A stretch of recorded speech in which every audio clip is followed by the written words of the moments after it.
नमस्कार, बुलेटिन की शुरुआत करते हैं फटाफट खबरों से। मैं हूं आपके साथ वर्षा शर्मा। संसद के मानसून सत्र का आज तीसरा दिन है। चीन और किसान के मुद्दों पर हंगामे के आसार। रक्षा मंत्री राजनाथ सिंह आज राज्यसभा में सुबह 11 बजे चीन के मुद्दे पर बयान देंगे। एलएसी पर सरकार का रुख साफ करेंगे। कल संसद से सरकार ने चीन को 2 टूक संदेश दिया। रक्षा मंत्री राजनाथ सिंह ने कहा, सीमा पर कोई भी बदलाव बर्दाश्त नहीं होगा। रक्षा मंत्री ने कहा कि भारतीय सेना के पराक्रम पर पूरे देश को भरोसा है। चीन की कार्रवाई के कारण एलएसी पर टकराव के हालात बने हैं।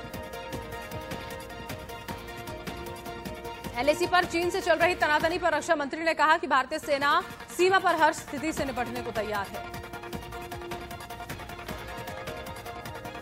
चीन के मसले पर विपक्ष पीएम मोदी के बयान की मांग पर अड़ा है। विपक्षी नेता इसे लेकर सरकार पर लगातार हमलावर हैं।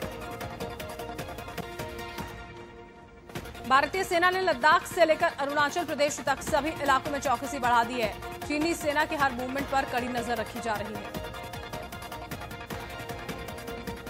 एलएसी पर भारत और चीन के बीच तनाव जारी है। दोनों देशों की सेनाओं ने लद्दाख में बड़ी तैनाती की है। सेना ने राशन, गर्म कपड़े, ऊंचाई वाले टेंट और ईंधन को बड़े पैमाने पर स्टॉक किया है। इसके लिए वायुसेना के विमानों को लगाया गया है।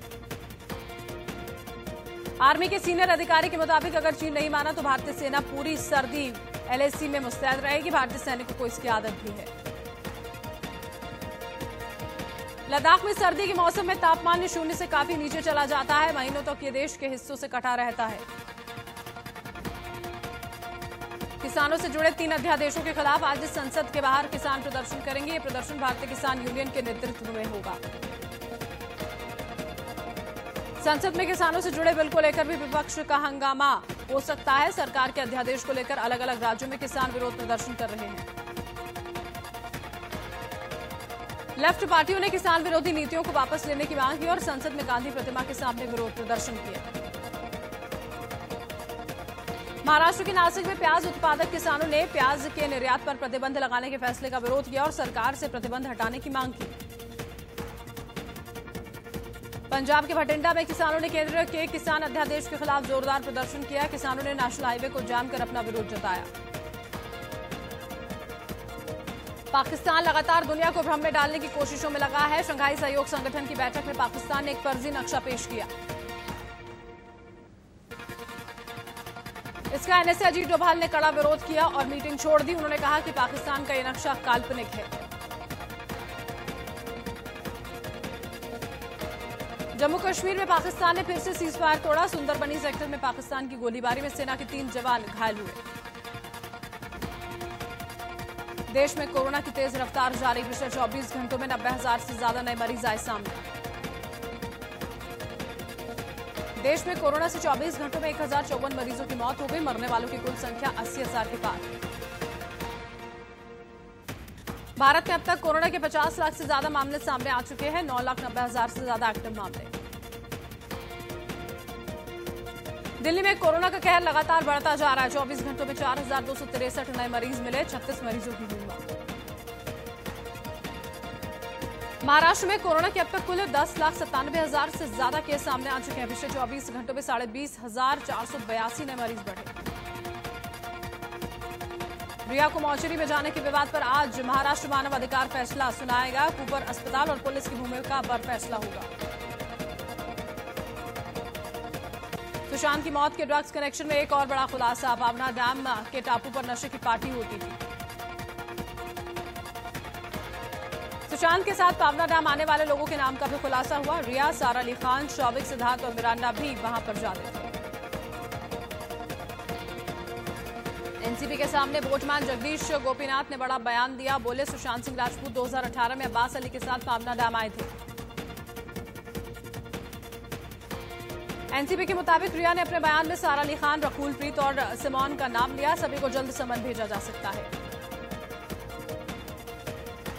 सुशांत सिंह राजपूत और रिया चक्रवर्ती ने अपने हाउस स्टाफ के साथ एक व्हाट्सएप ग्रुप बनाया था जिसमें वो ड्रग्स के बारे में बात करते थे। ड्रग्स कनेक्शन पर जया बच्चन ने संसद में कहा कि बॉलीवुड को ड्रग्स से बदनाम करने की साजिश हो रही है। जया बच्चन ने बीजेपी सांसद रवि किशन पर बिना नाम लिए निशाना साधा और कहा कि कुछ लोग जिस थाली में खाते हैं उसी में छेद करते हैं। सीबीआई सुशांत और दिशा सालियान की मौत की कड़ियां जोड़ने में जुटी है। दिशा के मंगेतर रोहन राय के घर पर सीबीआई ने दबिश दी। बिहार विधानसभा चुनाव को लेकर आज एलजेपी अध्यक्ष चिराग पासवान ने अपने सभी सांसदों की बैठक बुलाई है। दिल्ली में होने वाली बैठक में बिहार की राजनीतिक हालात पर चर्चा होगी। सूत्रों के मुताबिक बैठक में पार्टी की बिहार इकाई के प्रस्ताव पर भी विचार किया जाएगा, जिसमें कहा गया है कि 243 विधानसभा सीटों में से 143 सीटों पर चुनाव लड़ना चाहिए। बिहार विधानसभा चुनाव से पहले चुनाव आयोग ने पप्पू यादव की पार्टी को कैची, जीतन राम मांझी की पार्टी को कढ़ाई का सिंबल दिया है। छत्तीसगढ़ के सुकमा में राज्य सरकार को उनके किए वादे को याद दिलाने के लिए आदिवासियों ने प्रदर्शन किया। फर्जी मामलों में जेल में बंद हजारों आदिवासियों की रिहाई का वादा भी याद दिलाया। लखनऊ में रेहड़ी पटरी दुकानदारों ने अनोखा विरोध प्रदर्शन किया। भीख मांगते हुए सरकार से दुकान लगाने की मांग करते हुए जोरदार नारेबाजी की।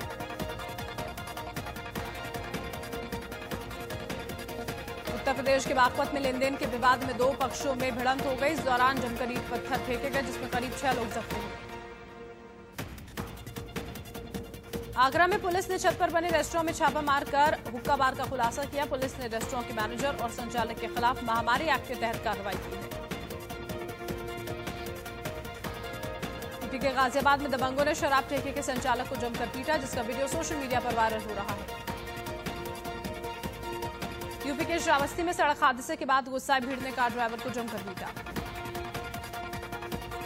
टोयोटा मोटर कॉर्पोरेशन ने कहा कि वो भारत में अपने कारोबार का और विस्तार नहीं करेगा। कंपनी का यह कदम केंद्र सरकार के लिए एक झटका माना जा सकता है। अमेरिका ने चीन से कंप्यूटर के कलपुर्जे और कपास समेत 5 उत्पादों के आयात पर रोक लगा दी है। अमेरिकी राष्ट्रपति डोनाल्ड ट्रंप की मौजूदगी में यूएई और बहरीन ने इजरायल से ऐतिहासिक करार किए। इन समझौतों से अमेरिका को ईरान के खिलाफ 2 मुस्लिम देशों को साथ लाने में कामयाबी मिली है। अमेरिकी राष्ट्रपति ट्रंप ने तेहरान को धमकी दी और कहा कि सुलेमानी की हत्या का बदला लेने के लिए अमेरिका पर कोई हमला हुआ तो करारा जवाब मिलेगा।